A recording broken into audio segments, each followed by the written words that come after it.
વડોદરા શહેરના નવાયાર્ડ વિસ્તારમાં ધારાસભ્ય કેયુર રોકડિયાની ઉપસ્થિતિમાં પ્રધાનમંત્રી નરેન્દ્ર મોદીના મન કી બાત કાર્યક્રમનું આયોજન કરવામાં આવ્યું હતું। વોર્ડ નંબર 1ની નવાયાર્ડ વિસ્તારમાં આવેલી શ્રીનાથપુરમ સોસાયટી કે જ્યાં પ્રધાનમંત્રી નરેન્દ્ર મોદીના લોકપ્રિય રેડિયો કાર્યક્રમ મન કી બાતના લાઈવ પ્રસારણનું આયોજન કરવામાં આવ્યું હતું અને જ્યાં સયાજીગંજના ધારાસભ્ય કેયુર રોકડિયા ખાસ ઉપસ્થિત રહ્યા। સોસાયટીના સભ્યો સાથે મળી અને તેમણે પણ પ્રધાનમંત્રી નરેન્દ્ર મોદીના આ મન કી બાત કાર્યક્રમને સાંભળ્યો। આ કાર્યક્રમ દરમિયાન સોસાયટીના રહીશો અને સ્થાનિક નાગરિકો મોટી સંખ્યામાં ઉમટી પડ્યા હતા। ધારાસભ્યએ લોકો સાથે બેસી વડાપ્રધાનના પ્રેરણાદાયી વિચારો સાંભળ્યા અને જણાવ્યું કે મન કી બાત દ્વારા દેશના ખૂણે ખૂણે થતા સકારાત્મક કાર્યોની માહિતી મળે છે। સ્થાનિક અગ્રણીઓ અને કાર્યકરોએ પણ આ કાર્યક્રમને સફળ બનાવવા માટે જહેમત ઉઠાવી હતી।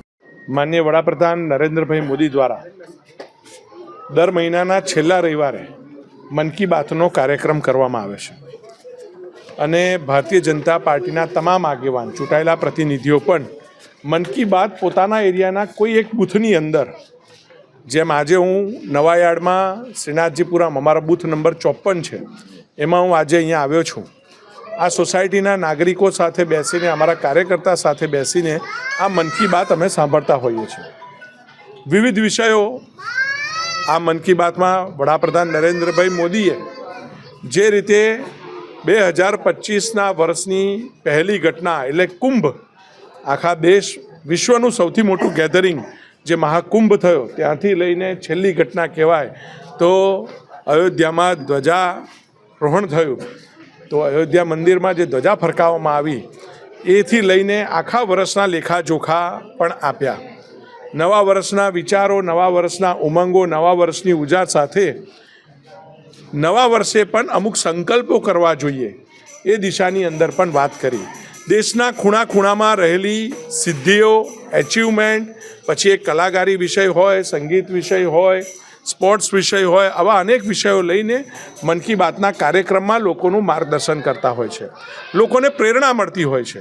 કોઈ ગંભીર વિષય છે, જેમ કે આજે એમને એક વિષયનું ધ્યાન દોર્યું કે ના જરૂરિયાતની દવાઓ કોઈએ ખાવી જોઈએ નહીં, જે એન્ટીબોડીઝ શરીરની અંદર બની જતી હોય છે એના કારણે એ દવાની અસર ભવિષ્યમાં થતી નથી। તો આવા પણ વિષયોની લઈને દેશવાસીઓની વચ્ચે હંમેશા એ સલાહ આપતા હોય છે, ચર્ચા કરતા હોય છે। આનાથી દેશવાસીઓને પ્રેરણા પણ મળે છે અને અમારા જેવા જે ચૂંટાયેલા પ્રતિનિધિઓ છે એમને પણ જ્યારે વિસ્તારમાં જઈને એમની સાથે કનેક્ટ થવાનો મોકો મળતો હોય છે તો આ એક માધ્યમ છે। ખાતમુહૂર્ત સિવાય, લોકાર્પણ સિવાય પણ વિસ્તારની અંદર મન કી બાત અમુક વર્ગ જોડે જઈને બેસવું, એની જોડે ચર્ચા કરવી, એમની જરૂરિયાત પૂછવી અને એના આધારે કામો નક્કી થાય ને કામો મંજૂર થાય અને કામો થતા હોય છે। તો આ પણ એક માધ્યમ આ મન કી બાતનું છે। ત્યારે વડાપ્રધાનશ્રીની મન કી બાત જે દર મહિનાના છેલ્લા રવિવારે આવે છે, હું આપ સૌને આના માધ્યમથી અપીલ કરું છું કે બાળકો માટે, યુવાનો માટે, મહિલાઓ માટે પ્રેરણારૂપ આ મન કી બાત દરેકે પરિવાર સાથે બેસીને સાંભળવી જોઈએ। આવનાર નવા વર્ષને લઈને શુભકામનાઓ પણ દેશવાસીઓને આપી છે। આવનું નવું વર્ષ 2026નું વર્ષ લોકોની અંદર કંઈક બદલાવ લાવવા માટે સંકલ્પ સિદ્ધિનું વર્ષ બને, દેશ માટે પણ સંકલ્પ સિદ્ધિનું વર્ષ બને એ માટે માનનીય વડાપ્રધાન નરેન્દ્રભાઈ મોદી લોકોને પ્રેરણા પણ આપી છે અને હું પણ નવા વર્ષની શુભકામનાઓ સાથે આપણે કોઈ એક પ્લેજ લઈને એ દિશાની અંદર આખું વર્ષ કામ કરવું જોઈએ એવો પણ હું અનુરોધ કરું છું।